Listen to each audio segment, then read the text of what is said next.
이 교회에서는 창세기 말씀부터 요한계시록까지 성경 말씀을 매 주일마다 설교 말씀으로 전하고 있습니다. 그래서 하나님께서 내게 허락하신 날까지 요한계시록까지 어떻게 요절과 책을 선택하면서 맞춰야 될지를 최소의 한 4년, 5년 이렇게 제가 잡다 보니까 엽기서에서 오래 머무를 수가 없어요. 그래서 이제 시편으로 넘어가는 겁니다. 저의 기도 제목은 사랑하는 우리 성도들에게 내게 주신 은혜를 꼭 계시록까지 한번 함께 나누고 싶습니다라는 것이 제 소망이에요. 욥기서를 마치고 시편으로 넘어가는데 저는 아주 이지하게 쉽게 넘어갈 수 있다고 생각을 했어요. 본문 선택하면 되겠지 했는데 너무 힘들었습니다. 창세기부터 요한계시록까지 흘러가는 큰 강줄기가 있는데 가지가 아닌 강줄기에서 흐르는 셋강이 아닌 그 줄기를 지금 따라서 제가 설교를 하고 싶습니다. 주님 앞에 그렇게 제가 기도를 했어요. 그런데 욥기서에서 시편으로 가는데 꽉 막히는 거예요. 그래서 내심 저는 많은 소위 씨름이 있었습니다. 제게는 목회자의 씨름은 다른 거 없지요. 서적을 본다든지 설교집을 본다든지 그게 아니고 기도 외에는 다른 길이 없어요. 그래서 기도 속에 하나님 앞에 몸부림이 있었습니다. 그랬더니 그 제목이 딱 떠올랐어요. 하나님께서 그 제목을 한번 보시면 오늘 제목이 고난을 통과한 사람은 시편 1편을 선택할 수가 있다. 욥은 고난을 통과한 사람입니다. 60, 70의 연령에 전혀 예측할 수 없던 고난이 한순간에 자고 일어나면서 시작이 됐습니다. 그때 욥은 당황하기도 했지요. 그러나 그리스도인은 당황은 우리의 삶에 길게 할 수 있는 당황을 요구하지 않습니다. 잠시, 그리고 다시 크리스찬의 삶으로 돌아오는 것입니다. 이 말은 세상말로 정신 차리고, 그리고 그는 고난을 맞이합니다. 그는 그리스도인이었기 때문에 엄청난 큰 고난이라 한다 할지라도 욥은 그런 예측을, 고난의 크기를 예측을 못했을 거예요. 그러나 욥 앞에는 거대한 산이 만큼 고난의 탑이 컸습니다. 그런데 그것을 이기고 나가는 거예요. 이기고 나가는 것 중에 욥의 생활을 보면은 욥기서에서 욥이 하나님을 고난은 당하는 욥이 원망하느냐 원망하지 않느냐 이 딱 한 단어에 있습니다. 근데 욥이 원망할 듯 하면서 다시 여호와께로 돌아오고 견디지 못해서 포기할 듯 하면서 다시 크리스천으로 돌아오고 하는 아주 아슬아슬하게 살얼음을 걷는 것처럼 고난을 지나가기 시작합니다. 이 말은 이겨가고 있다는 것입니다. 마침내 욥은 고난을 통과했습니다. 그리고 그는 시편 1편으로 들어가는 거예요. 그래서 이 제목을 잡고 나니까 시편이 보이는 겁니다. 그래서 참 감사했어요. 하나님 앞에 이런 재미와 이런 맛이 감동이 막 오니까 그때는 하늘을 날 것 같은 였습니다. 그래서 이 제목 아래 저는 욥기서와 시편을 신앙의 두 날개로 표현을 해봅니다. 시편과 욥기는 동일한 흐름이 흘러가고 있어요. 시편은 150편에 이르기까지 분량이 많고 욥기서는 42장에 이르기까지 분량이 적은 편이지만 그러나 전혀 균형 감각을 기울일 수 없는 평형을 이루는 두 날개가 보였습니다. 두 날개. 하나님의 이 놀라운 의도하심이 있구나.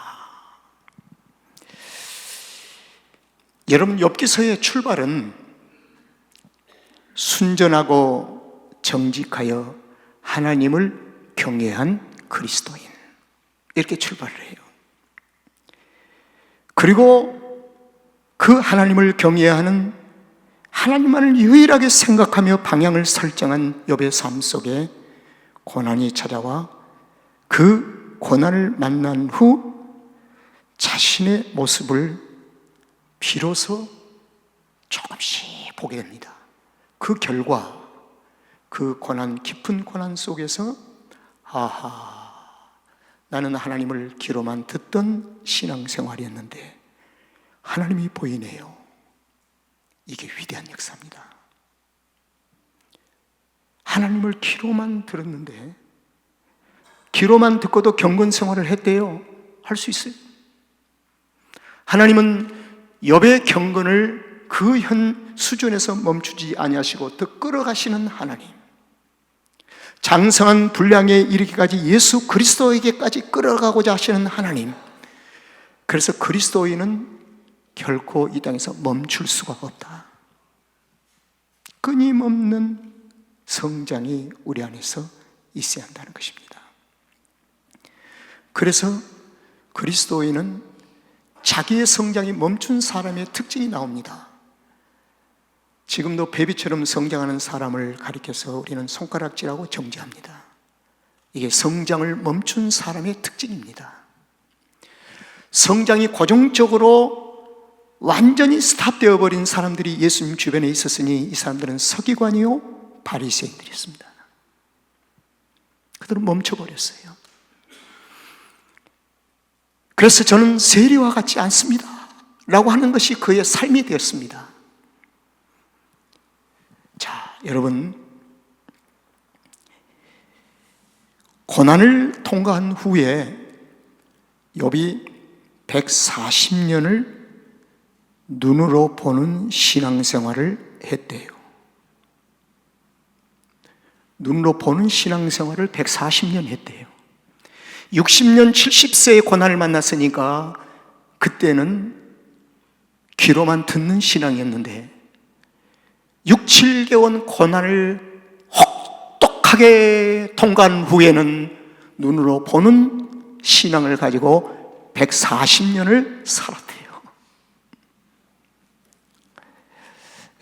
여러분, 그래서 저는 이렇게 표현했습니다. 욥이 140년 동안 눈으로 보는 신앙으로 사는 삶을 가리켜서 유일하게 창세기에서 이 단어를 가져올 수가 있습니다.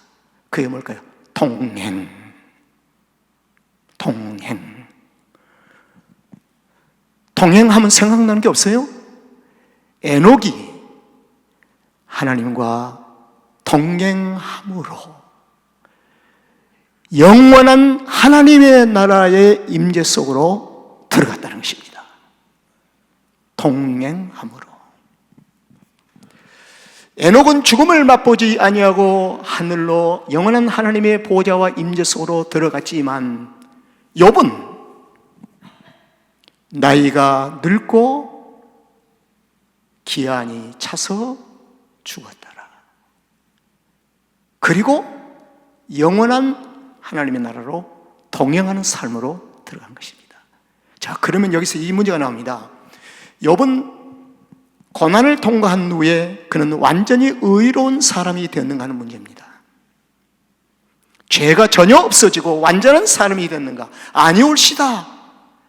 이것이 욥기서 42장 17절 마지막에서 우리에게 보여주고 제공하는 하나님의 깊은 뜻이 있습니다. 나이가 늙고 기한이 차서 죽었다. 늙고 죽었다는 이 말은 고난이 여전히 있었다는 것입니다. 늙음 속에서 우리는 고난을 체험합니다. 아픔이 있지요. 죽음이라는 것이 두려움이 있지요. 그래서 욥은 140년 동안 여전히 주변에는 두려움이 있고 주변의 환경은 여전히 힘들고 어려운 고난의 크고 작음이 있었다는 것입니다. 그럼에도 불구하고 귀로만 듣는 욥이 아니라 눈으로 보는 신앙생활이기 때문에 이전보다 더 확실하게 달라진 것은 뭘까요? 자로나 오르나 보지 아니하고 원망을 할까 말까를 생각지 아니하고 그는 꾸준하게 한 걸음 두벅두벅 140년을 채워 기한이 차서 죽었다는 것입니다. 자, 그러면 이 140년을 성경은 오늘 우리에게 소개하고 있는데 이 140년 생활을 살아온 사람 누굴까? 시편은 이렇게 시작합니다. 따라합시다. 복 있는 사람, 복 있는 사람이에요. 그래서 욥이 들어가는 거예요.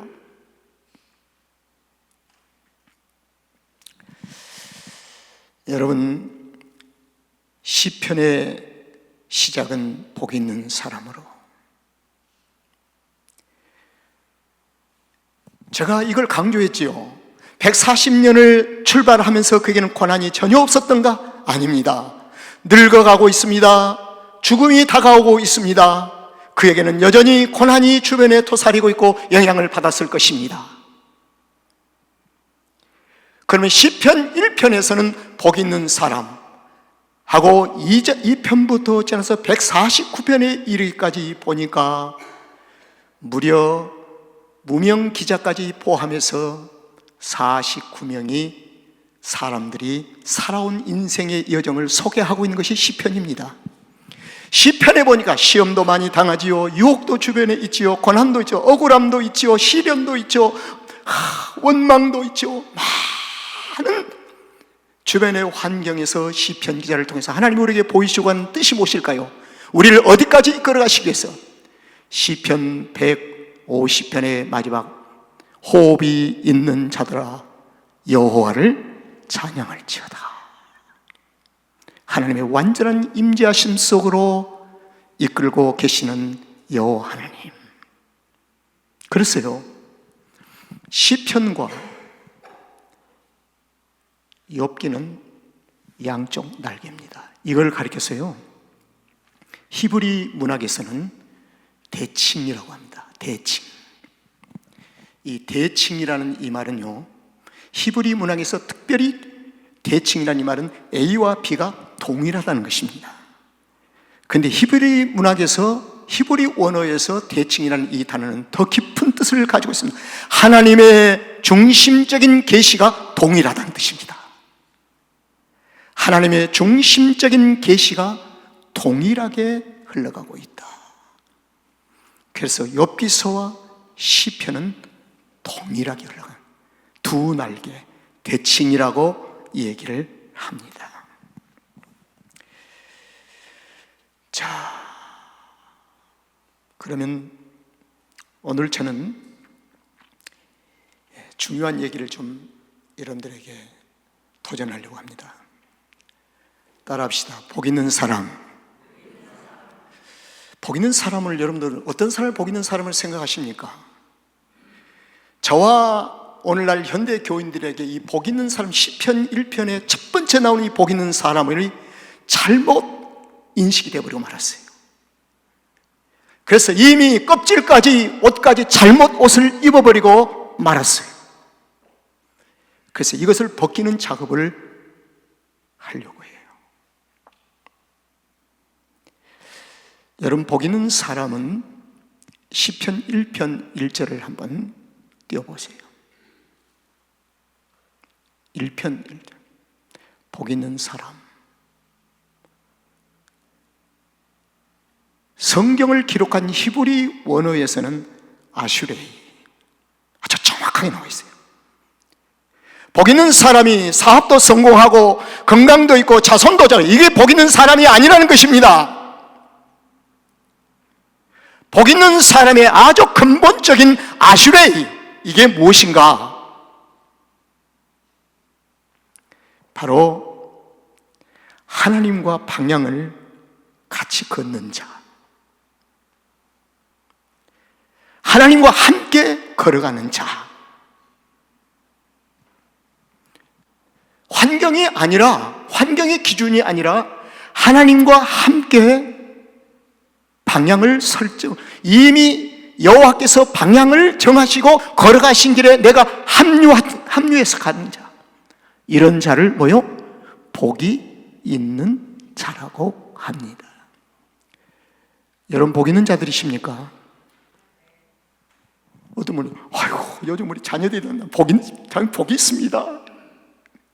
여기에 함몰돼가지고 오늘날 교인들이 잘못된 옷을 입고 살아요. 그러니까 시편에 들어갈 선택이 없는 거예요. 시편은 누구만 들어갈 수 있는가? 하나님과 방향을 같이 걷는 자만이 시편을 들어갈 수가 있기 때문입니다.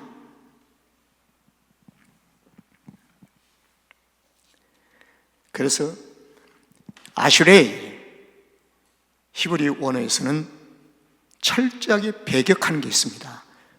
복은, 여기서 말하는 이 복은 소유가 아니다. 그걸 배격해요. 소유가 아니라 하나님의 길 위에 서 있는 증인, 여호와의 길 위에 서 있는 자. 그래서 주님이 보신 생명의 길 위에 서 있는 자. 여러분, 예수 그리스도를 믿습니까? 우리는 예수 그리스도의 길 위에 있는 자인 것을 믿으시길 바랍니다. 바로 복 있는 자예요. 그럼 우리 여기에 있는 우리 모두가 다 복이 있는 자인 것을 믿으시기를 바랍니다. 누가 복을 덜 받고 이것이 비교가 아니라 우리 모두가 We are Christian. 우리 모두가 복이 있는 자예요. 복이 있는 자예요. 자, 1절 다 같이 읽읍시다. 시작. 복 있는 사람은 악인의 길을 쫓지 아니하며 위에 서지 아니하며 오만한 자의 자리에 앉지 아니하고. 자, 1절을 잘 보면요, 복 있는 사람은 주어가 나옵니다. 이러이러한 사람을 복 있는 사람이다. 악인의 길을 쫓지 않다. 악인의 길은 세상이 주는, 마귀가 주는 유혹과 시험에 넘어가지 아니하고. 너희는 시험에 들지 않게 기도하라. 너희는 시험에 들지 않게 깨어서 기도하라. 그게 복 있는 자예요. 악인의 꾀를 쫓지 아니하고 죄인의 길에 서지 아니하고. 죄인의 길이 뭐죠? 십자가의 길이 아닌 길을 가는 사람이 죄인의 길이에요. 예수 그리스도께서 가신 그 십자가의 길을 따라가는 자가 되어야 합니다. 이게 복 있는 자예요. 그래서 누구든지 십자가를 부인하고 십자가의 길을 걷지 아니하고 가는 자가 죄인의 길에 서는 거예요. 그 다음에 세 번째로 뭐예요? 오만한 자의 자리에 앉지 아니하고. 이 오만은 교만은 뭘까요? 하나님을 전적으로 신뢰하지 않고 의지하지 않고 그분의 도움을 구하지 않냐고 내 힘으로 살겠다고 하는 것입니다. 하나님 없이도 살겠다는 무언에 대한 삶의 행동이 오만한 자예요. 그래서 복 있는 사람은 이 세 가지가 중요합니다. 시험에 들지 않고 유혹에 넘어가지 않고 죄인에게로 서지 아니하고 오만한 자의 자리에 앉지 아니하면.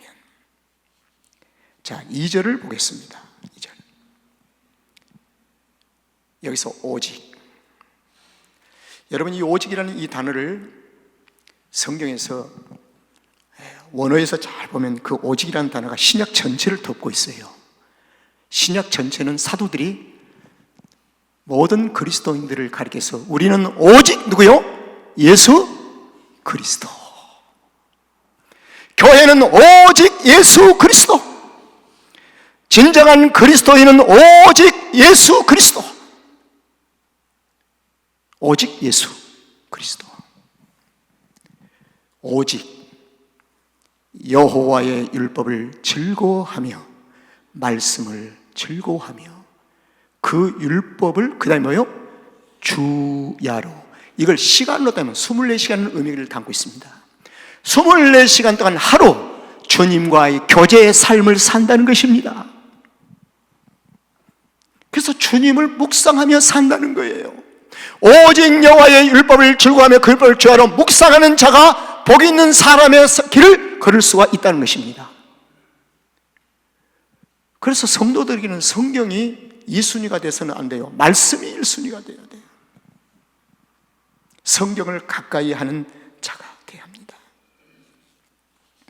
그리하면 3절에 또 주어로 시작합니다. 저는 복 있는 사람은 시냇가에 심은 나무가 씨를 쫓아 과실을 맺으며 그 잎사귀가 마르지 않음 같으니 그의 행사가 다 뭐요? 형통하리로다. 여기서 형통이라는 한글 성경의 단어에 오늘날 성도들이 잘못 옷을 입어버리고 말았어요. 내가 계획하고 내가 생각한 것마다 다 잘되고 전혀 문제가 없이 통과되고, 이 형통이라는 이 단어에 걸려버린 겁니다. 이 형통이라는 이 단어는 모든 일에 세상 기준으로 성공한 뜻이 아니라, 정확해요.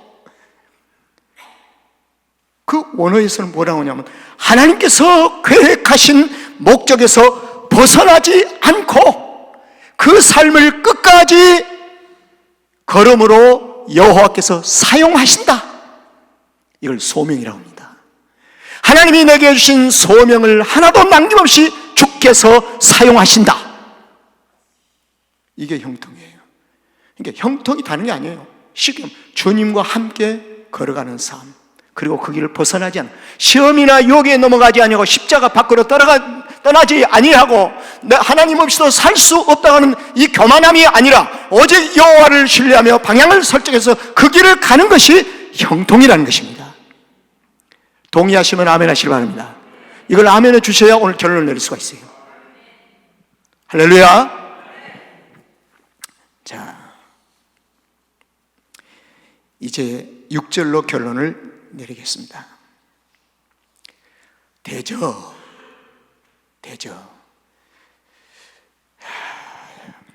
이건 히브리 원에서 대저라는 단어 야다 해가지고요, 하나님의 선언을 가리킵니다. 여호와께서 선언을 하신 겁니다. 이것을 가리켜서 하나님의 완전한 선언이라고 얘기를 합니다. 불완전한 것이 하나님께서 완전한 선언을 합니다. 어떻게 선언하십니까? 어떻게 하십니까? 의인의 길은 여호와께서 뭐요? 인정하신다. 악인의 길은 뭐요? 망하리로다. 여호와의 선언, 대저, 여호와께서 이제 선언하는 것입니다. 근데 여기서 인정이라는 게 중요해요. 인정. 여러분,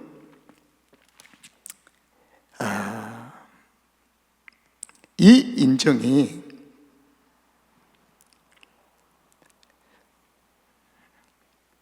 하나님께서 없는 것을 있게 해주시고 돈도 벌게 하시고 그런 의미가 전혀 없습니다. 이거요. 여호와께서 인정하신다고 하는 그 단어, 인정이라는 단어는 몇 가지 제가 뽑아왔어요.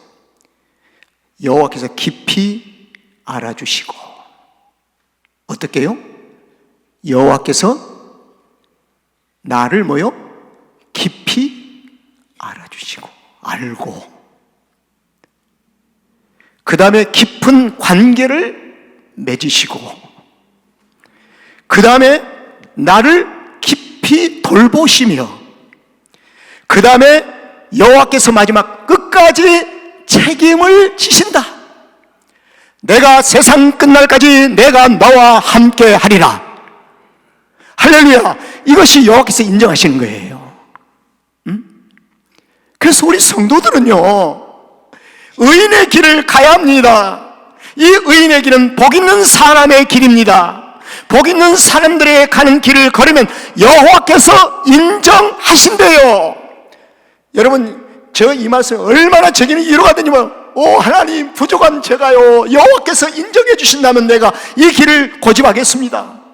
책임져 주신대요. 나를요, 끝까지 나를 돌보신대요. 그 다음에 끝까지 관계를 더 깊이 맺어 주신대요. 하나님의 임재하심.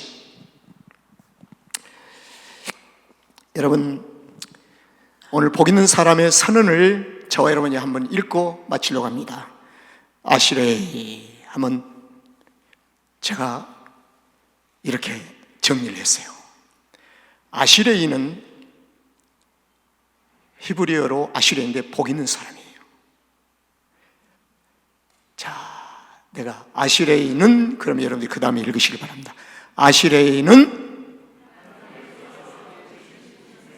방향 안에 머물며 그분이 알고 동행하시고 끝까지 책임지시는 길 위에 서 있는 사람의 상태를 복 있는 사람이래요. 우리 모두가 복 있는 사람인 것을 믿으시기를 바랍니다. 복이 있는 사람은 여호와께서 책임져 주신대요. 여호와께서 인정하신대요. 이거 이상 바랄 게 있습니까? 고난을 통과한 사람은 시편 1편을 선택할 수 있음 같이 저와 여러분에게 주어진 크고 작은 고난 염려하지 마십시오. 여호와를 향한 방향을 절대로 멈칫하지 말고 그 방향을 걸으십시오. 그러면 주께서 인정하시는 은혜가 있을 줄로 믿습니다.